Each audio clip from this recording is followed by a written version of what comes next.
అవి ఏం గైడ్లైన్స్ ఇచ్చినా చట్టంని ఓవర్ రైడ్ చేయవు. చట్టం చట్టమే. చట్టంకి ఒక చట్టం ఉంది, ప్లస్ రూల్స్ ఉన్నావు, దాని తగ్గట్టుగా కేసు అయినావు. రూల్స్కి అలాంటి అడ్వైజర్ కానీ రూల్స్ కానీ చట్టంలో ఎక్కడ కూడా విలువ లేదు. మీకు ప్రజలు కూడా నేను చెప్తున్నాను, అట్లానే యూత్ వీళ్ళందరూ కూడా డైరెక్ట్ సెల్లింగ్ గైడ్లైన్స్ ఇడ్సా మెంబరు అనేది మాత్రం మీకు ఎక్కడ కూడా చట్టబద్ధత లేదు. కావాలని చెప్పి Indian direct selling association as if that ఏదో ప్రభుత్వ రంగ సంస్థ చేపట్టిన సంస్థ అని చెప్పి ఇండియన్ అని పేరు వాడారు. అంతేగాని ఎటువంటి వాళ్ళకు విలువ లేదు, ఎటువంటి చట్టబద్ధత లేదు. సో ప్రజలు కూడా నేను ఇడ్సా మెంబరు మనకు గైడ్లైన్స్ ప్రకారం నడుస్తున్నాం అని చెప్పేది మాత్రం ఎవరు నమ్మొద్దు. ఆ విజయ్ అన్నట్లు ఇవన్నీ కూడా మోసపూరిత స్కీమ్సు. మీకు ఎవరు వచ్చి మంచి ఒక బిజినెస్ ఆపర్చునిటీ మీరు, ఎందుకంటే ఈ మధ్యలో అందరికీ సెకండ్ ఇన్కమ్ అనేది ఒక చాలా పిచ్చి పడింది. సెకండ్ ఇన్కమ్ అనేది ఎవరు చెప్తే మీరు నమ్మొద్దు. అది కాకుండా మీరు లిస్ట్ చేయండి, మీ ఫ్రెండ్స్ మీ రిలేటివ్స్ పేరు చెప్పారని చెప్పి అనండి. మీరు రాస్తారు, రమేషా రాయ్, ఏం చేస్తారు, కామేషా రాయండి, సాంశివరావా ఇట్లా రాయండి. ఇట్లా పేరు ఎక్కడెక్కడ లిస్ట్ చేస్తారు మీరు అప్పుడే అర్థం చేసుకోవాలి. లిస్ట్తోనే మోసము. మీరు మోసం కాదు, మళ్ళీ వేరే వాళ్ళని కూడా మోసం చేస్తారు అని ఇప్పుడు ఎట్లా హరికృష్ణ రాశారు సేమ్ స్టోరీ. చాలామంది విజయ్ అన్నట్లు బయట వస్తలే 5,000కు ఎట్లా పోలీస్ స్టేషన్ చుట్టూ తిరిగి రమేష్ పేరు చెప్పాలి, ఆనే పేరు చెప్పాలి, ఈయన పేరు చెప్పాలని చెప్పి ఎవరు కూడా ఆశించారు. పోతే పోనీయండి 5,000 రూపాయలు, ఆ దోస్తుని మళ్ళీ పోలీస్ పిలిపిస్తారు, ఆయనకి ఇబ్బంది పెడతారు, ఎందుకు నేను ఆ భాగం కావాలని చెప్పి వదిలేస్తున్నారు. ఇట్లానే వాళ్ళు బతుకుతున్నారు ఈ దేశంలో. మీరు కొన్ని కంపెనీస్ అంతా ఎక్కడున్నావు, ఈ ఆంవే అనే కంపెనీ ఓన్లీ 4,500 రూపీస్తోనే స్టార్ట్ అవుతుంది వాళ్ళ స్కీము. వాళ్ళు ఏం చేశారు, కొంతమంది ఆ speed of the engine control. ఇక్కడేమైంది, క్యూనెట్లో బైనరీ ఒకటి ఉన్నవాడు ఇద్దరిని చేసి, ఇద్దరు ఉన్నవాడు మళ్ళీ ఇద్దరిని చేయాలి. కొన్ని చోట్ల 463 అని పెడతారు, 963 అని పెడతారు. ఆ ఇంజన్ ఏముంది, అది స్పీడ్ని కంట్రోల్ చేయడానికి ఫస్ట్ 9 మంది చేయండి, 9 మంది మళ్ళీ 6 చేయండి, ఇట్లా 3 చేయండి, ఇట్లా మళ్ళీ ఆనే ఎవరైతారో మళ్ళీ ఆనే 9 మంది ఇట్లా చేసుకుంటూ ఆ స్పీడ్ను కంట్రోల్ చేసి బతుకుతున్నారు. కానీ బట్ వాళ్ళు వెనుక ఉన్నది మాత్రం మోసపూరిత స్కీము. బుక్స్ లేదు, మన వాళ్ళు బుక్స్ తీసుకురాలేదు, కానీ ఆ బుక్స్ చాలా క్లియర్ ఉందా, నేను చూశాను, చాలా క్లియర్ ఉన్న బుక్స్. ఎట్లా మీకు బక్రా చేయాలి, బక్రా కావాల్సిన అన్నీ మీ క్వాలిటీస్ని మీకు ఆ బుక్స్లో చెప్తారు వాళ్ళు. ఇప్పుడు ఆ మేధా భాట్కర్ జడ్జ్ గారు ఎట్లా చెప్పారు అట్లానే ఉంటుంది. వాళ్ళు జగ్లరీ ఆఫ్ వర్డ్స్ అట్లా వాళ్ళు ఏదేదో చెప్తారు. మీరు ఏం ప్రశ్న అడిగినా అట్లా అడగొద్దు, మీకు రిచ్ కావాలని చెప్పి ఉందా లేదా, మీరు ఏం అడిగితే మీకు కావట్లేదు, మీకు నాయకత్వ లక్ష్యాన్ని లేదు, లీడర్షిప్ క్వాలిటీస్ లేదు మీ దగ్గర అని చెప్పి చెప్తారు. మీకు బాగా ఒక ఇన్ఫీరియారిటీ కాంప్లెక్స్ తీసుకెళ్ళిపోతారు వాళ్ళు. తర్వాత మీరు స్కీమ్లో డబ్బులు చేసుకోలేదంటే వాళ్ళు ఏమంటారు, మీతోని చాతకన అయితలేదు భయ్, వేరే వాళ్ళు చేస్తలేరా చూడండి, వాళ్ళు సంపాదించారు అని చెప్పి చూపించి వాళ్ళని కూడా అదే మొబైల్లో పెట్టు మోసం చేయడానికి ప్రయత్నం చేశారు. ఇప్పుడు వీళ్ళంతా చాలామంది మనం టీం లీడర్స్ ఒక్కొక్కరు చాలామంది వేలాది మంది మోసం చేశారు.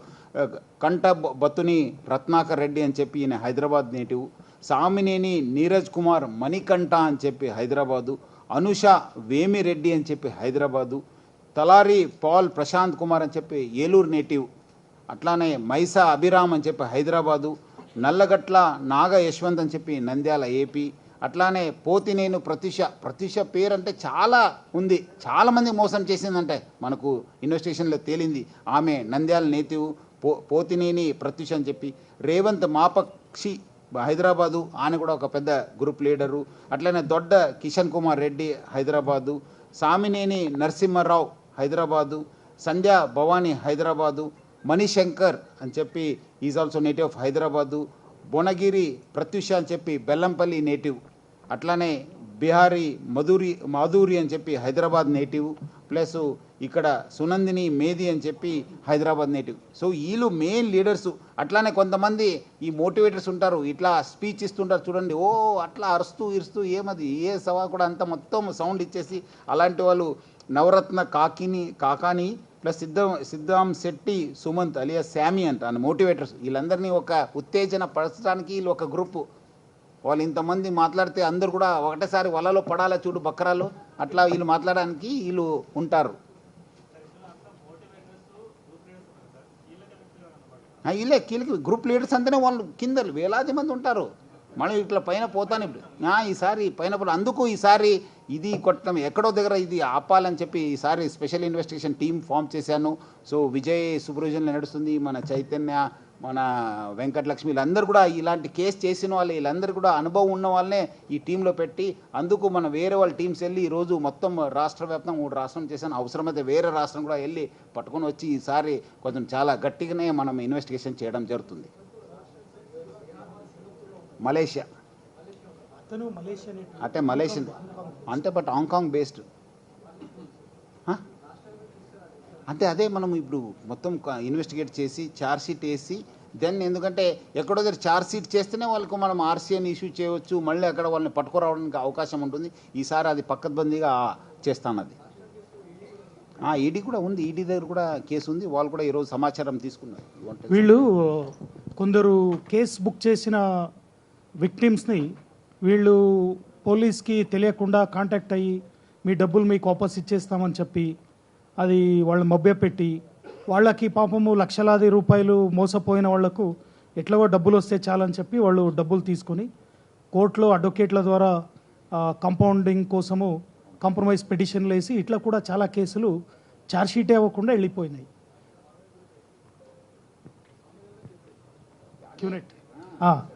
సో కాబట్టి వీళ్ళు చాలా నేను ఇంతకుముందు చెప్పినట్టు ఒకసారి ఎనీ ఇంజూర్డ్ టైగర్ వాళ్ళు they will come up with new tactics. వాళ్ళు పోలీసు చేస్తున్న ఇన్వెస్టిగేషన్లో వాళ్లకు ప్రాబ్లమాటిక్ లీగల్ అంశాలు ఏవైతే వస్తాయో వాటికి నెక్స్ట్ వాళ్ళు ట్రైనింగ్లో మార్పిడి చేసుకో వాళ్ళ రిసోర్స్ మెటీరియల్ ట్రైనింగ్ మెటీరియల్లో అంతా చేంజ్ చేసి కొత్తగా వాళ్ళకి కొత్త టాక్టిక్స్ నేర్పించి అవన్నీ కవరప్ చేసుకుంటారు. ఒక 5 ఏళ్ల క్రితం ఈ కేసు ఇన్వెస్టిగేషన్ చేసేటప్పుడు ఇటువంటి అఫిడవిట్ల సంగతే లేదు. ఇప్పుడు ఇట్లాంటి అఫిడవిట్లు కూడా రాపించుకుంటున్నారు సార్ అని విక్టిమ్స్ చెప్తున్నారు. సో ఇది నా సంతకం కాదు, నేను చెప్పలేదు అనేది మళ్ళీ ఇట్లా అంటారని చెప్పి వాళ్ళని ఏదైతే అఫిడవిట్ ఉందో దాన్ని బలవంతంగా చదివిపించి ఆ వీడియో రికార్డింగ్ కూడా చేయించుకుంటున్నారు. అది ఎప్పుడు డబ్బులు కట్టి అయిపోయినాక ఎప్పుడైనా అరే నా డబ్బులు ఏమైంది, నా రిటర్న్స్ ఎప్పుడు అన్నప్పుడు నువ్వు ఇవన్నీ చేస్తే నేను ఆలోచిస్తా అంటారు. అప్పుడు ఏదో ఒక ఆశతో వాళ్ళు ఇవన్నీ చేసి వాళ్ళకి ఇస్తున్నారు. ఇవన్నీ వాళ్ళు ఇంకా గట్టిగా పెట్టుకొని వాళ్ళని ఇంకా బెదిరించి ముందుకెళ్తున్నారు. ఈ డైరెక్ట్ సెల్లింగ్ గైడ్లైన్స్లో కూడా ఈ డైరెక్ట్ సెల్లింగ్ గైడ్లైన్స్ పిరమిడ్ స్కీమ్స్కి వర్తించవు అని రాశారు. పిరమిడ్ స్కీమ్స్కు మల్టీ లెవెల్ మార్కెటింగ్కి ఓన్లీ ఇంటెన్షన్ అండ్ మైన్యూట్ ఆపరేషన్లో చాలా there is a hair split difference, చాలా సూక్ష్మమైన తేడా ఉంది. మనీ సర్క్యులేషన్ స్కీమ్ అంటే అది ఏదైనా ప్రోడక్ట్ కానీ ఏదైనా ఉండొచ్చు. దాంట్లో ఫస్ట్ అతను ప్రోడక్ట్ సేల్ చేస్తేనే ఆయనకు డబ్బులు ఇవ్వాలి. అట్లా ఆయన ఎన్ని ప్రోడక్ట్ అమ్ముతాడో అంత డబ్బులు ఆయనకు వస్తుంది కమిషన్. మనీ సర్క్యులేషన్ స్కీమ్లో ప్రోడక్ట్ ఇవన్నీ ఉన్నా కూడా ఆయన వచ్చి చేరుకున్నప్పుడు డబ్బులు కట్టాలి. తర్వాత నెక్స్ట్ కొత్త వ్యక్తుల్ని తీసుకువస్తేనే డబ్బులు. ఇప్పుడు నిజంగా ప్రోడక్ట్ కోసం పనిచేస్తుంటే ఇది ఆయుర్వేదిక్ మెడిసిన్ అనుకోండి, ఇది 1 మంత్ తర్వాత 2 మంత్స్ అయిపోద్ది కదా, మళ్ళీ same customer should come back. It is not there, అట్లా లేదు. అంటే ఇట్ క్లియర్లీ షోస్ ఈ ప్రోడక్ట్లన్నీ ఓన్లీ చూపు కోసం మాత్రమే, just to bypass the law and mislead the judiciary. న్యాయాలయాన్ని, పోలీసు వ్యవస్థని, చట్ట వ్యవస్థని మభ్యపెట్టడానికి, మిస్లీడ్ చేయడానికి మాత్రమే వాడుతున్నారు. డైరెక్ట్ సెల్లింగ్ గైడ్లైన్స్లో ఆ లైన్ ఎందుకు రాశారంటే ఈ చట్టం ఉంది అని. ఈ చట్టం లేకపోతే అది కూడా రాసేవాళ్ళు కారు. ఇప్పుడు ఇది పోలీసు విక్టిమ్స్తో డీటెయిల్గా మాట్లాడి ఇన్వెస్టిగేషన్ చేసినప్పుడే ఇది నిజంగా జెన్యున్ డైరెక్ట్ సెల్లింగ్ కంపెనీనా లేదా మనీ సర్క్యులేషన్ స్కీమా అని తెలుస్తుంది. క్యూనెట్ అనేది మనీ సర్క్యులేషన్ స్కీమ్ అనే దాంట్లో ఎటువంటి అనుమానం అయితే లేదు పోలీస్కి. కాబట్టి ఇంకా ఎవరైనా పబ్లిక్ ఇట్లాంటి సోషల్ మీడియాలో వాళ్ళు చేస్తున్న బ్యాడ్ క్యాంపెయిన్ ఏదైతే ఉందో, స్మేర్ క్యాంపెయిన్, దాన్ని ఎవరు నమ్మొద్దు.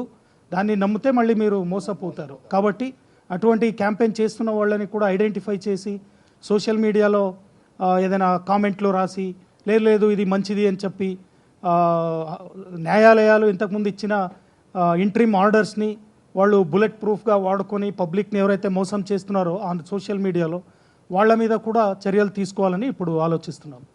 ఒక ఫిలిం కూడా తీయడం జరిగింది కొన్ని సంవత్సరం క్రితం. నగరం నిద్రపోతున్న వేళే అని చెప్పి ఒక ప్రమోటరు ఒక అందరిని మోసం చేసి ఆ వచ్చిన మోసపూరిత డబ్బులతో ఒక ఫిలిం కూడా తీయడం జరిగింది. సో ఈజీ మనీ ఉండడంతోనే ఏమాత్రం చేస్తారు వాళ్ళు, పబ్లిక్ను మభ్య పెట్టడము, వేరే ఇలాంటి పని చేయడం. For more videos like this, subscribe Big TV channel.